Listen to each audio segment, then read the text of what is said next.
Now we start this hour with the breaking news. U.S. President Donald Trump has declared all airspace over and around Venezuela closed. The announcement came today amid ongoing anti-drug operations.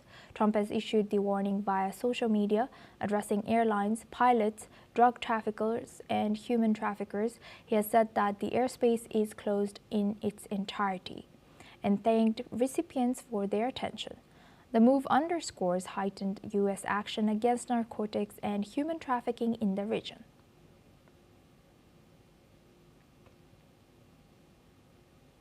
Now we move on to Turkey. According to Turkey's transport ministry, 2 oil tankers in the Black Sea, the Virat and Kairos, were hit by explosions off of the coast of Turkey late Friday and again on early Saturday today.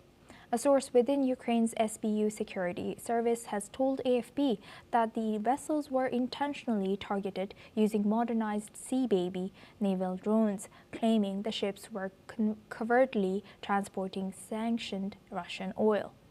The SBU provided video footage that it says shows the maritime drones approaching the tankers moments before the blasts. The strikes represent another escalation in Kyiv's campaign to disrupt Russia's logistics and energy revenues amid the ongoing conflict.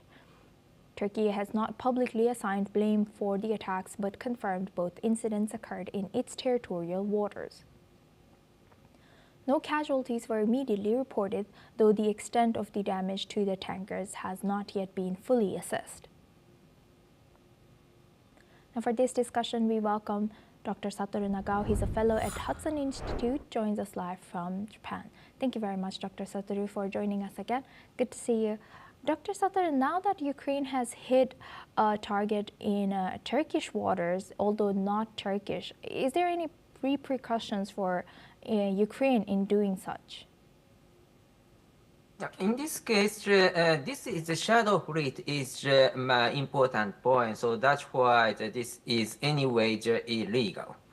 But at the same time, this is military operation, and Russia's energy export is an important part of the sustainability of the Russia's military operation. So that's why anywhere could be the target of this energy supply line. Of course, if Turkey will be under this attack, of course, this is not a constructive relation between Ukraine and Turkey. So it relies on the Turkey side decision. But anyway, this is a supply line of Russia, and shadow fleet itself is, of course, an important target. That is true. So that's why how to hit these two vessels, and in this case, that is not clear perfectly. But at the same time, in this case, there is a high possibility that such kind of attack could be the main part of this recent military operation, and it will happen again. Do you think this kind of incident could occur again, and will it influence regional tensions between Turkey, Russia, and Ukraine now? Yeah, because view from the President Trump of the United States, indeed making pressure of the Russia's exporting oil is just now this is needed to make the ceasefire agreement materialize. Because he wants to making the pressure to the President Putin to sign the agreement, ceasefire agreement. So now is the timing to make pressure. So not only this shadow fleet, but also the energy facility or the tariff-related secondary sanctions, everything is coordinated at the same time. So that's why this is operation that they need just now. So that's why there is a high possibility that in the near future, just now, it will escalate about such kind of attack. So this is not meaning that it will continue forever, but now this is the target, it is clear.